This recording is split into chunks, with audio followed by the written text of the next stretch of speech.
सच्चाई से गहराई तक खबर पहुंचाए आप तक। उत्तर प्रदेश में शिक्षा मित्र बहुत ज्यादा परेशान हैं और अब सुप्रीम कोर्ट ने भी उन्हें निराश ही किया है। इस व्यथा से व्यथित शिक्षा मित्रों ने शुक्रवार को जबरदस्त प्रदर्शन किया।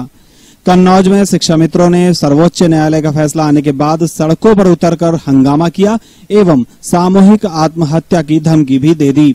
वहीं समाजवादी पार्टी के नेता और संसद प्रतिनिधि नवाब सिंह यादव ने शिक्षा मित्रों के आंदोलन को हर सहयोग देने का आश्वासन दिया।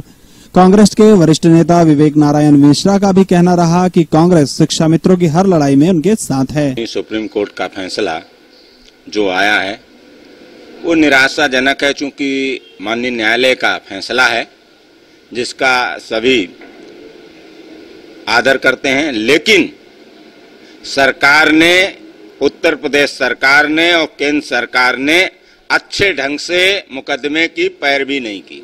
तो कहां जाएंगे ऐसी स्थिति में? सरकार, केंद्र सरकार को शिथिलता बरतते हुए, अपने नियमों में परिवर्तन करते हुए उन्हें समायोजित करने की कोशिश करनी चाहिए। कोशिश नहीं बल्कि करना चाहिए, और ये मोदी सरकार और प्रदेश सरकार के एजेंडे में भी था।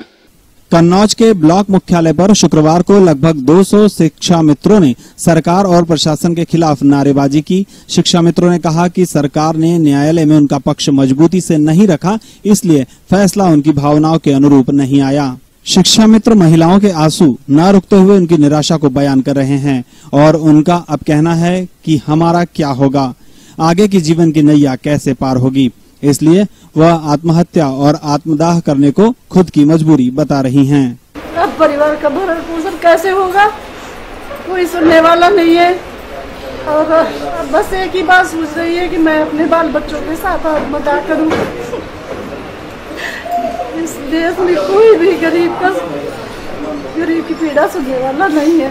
जो देश की सेवा करता है, तन मन धन से गरीब बच्चों को पढ़ा रहा है, डेली सेवा कर रहा है, स्कूल खुलने से पहले, खुलने के बाद, व्यक्तिगत समय अपना निकाल करके व्यक्तिगत पढ़ाने के अलावा भी और सेवाएं कर रहा है, लेकिन उसको कोई सुनने वाला नहीं है। लगता है सरकार की एक सोची समझी रणनीति के तहत प्रशासन शिक्षा मित्रों के आंदोलन को महत्व नहीं दे रहा है। इसलिए सैकड़ों की संख्या में लोकतांत्रिक तरीके से विरोध करने वाले शिक्षा मित्रों का ज्ञापन स्वीकार करने वाला कोई भी अधिकारी धरना स्थल पर नहीं गया।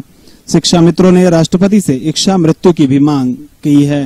मैं ये कहना चाहता हूँ, जब हम 17 वर्षों से पढ़ा रहे तब आयोग गए, लेकिन मैं माननीय सुप्रीम कोर्ट के ऊपर ज्यादा कमेंट नहीं करना चाहता, लेकिन अपने देश के शासकों प्रशासकों से ये जरूर कहना चाहता हूँ कि तुमने बार डांस की बालाओं के लिए तुमने कानून संशोधन कर दिया, लेकिन जो 1,72,000 परिवार, मतलब लगभग 20 लाख लोगों के लिए तुमने कोई कानून संशोधन करना उचित नहीं समझा, उनको मौत की ओर ढकेल दिया। उधर हरदोई और शाहबाद के हालत भी ऐसे ही रहे और शिक्षा मित्रों के आंदोलन में कुछ शिक्षा मित्र गर्मी और धूप से परेशान होकर बेहोश हो गए। इससे पहले भी शिक्षा मित्रों ने आंदोलन किया था, लेकिन सरकार के कानों पर जू भी नहीं रेंगती।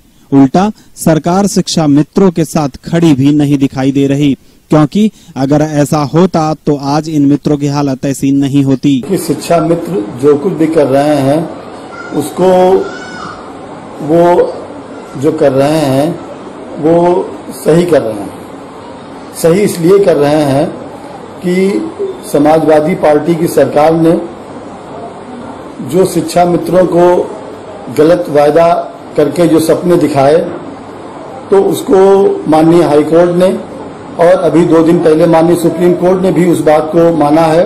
मेरी उत्तर प्रदेश सरकार से ये मानना है कि उत्तर प्रदेश सरकार शिक्षा मित्रों का सहयोग करे और इस बात की घोषणा करे कि शिक्षा मित्रों को उम्र में छूट दी जाएगी और जो उन्होंने तजुर्बा अनुभव लिया है उस पर वेटेज देते हुए उसका भी लाभ हमारे 1,78,000 शिक्षा मित्रों के भविष्य को देखते हुए उत्तर प्रदेश सरकार ये दोनों छूटें दे, उम्र में छूट दे। कुछ लोगों की गलतियों की सजा सबको मिले, ये बात अपने आप में एक अन्याय है और यही अन्याय हो रहा है उत्तर प्रदेश में भी। दुख की बात तो ये है कि शिक्षा का महत्व और शिक्षा के विस्तार के लिए मोदी सरकार दावे और वादे तो बहुत करती है, किंतु जो इन शिक्षा मित्रों के साथ हो रहा है वो बीजेपी की रणनीति से ठीक नहीं है।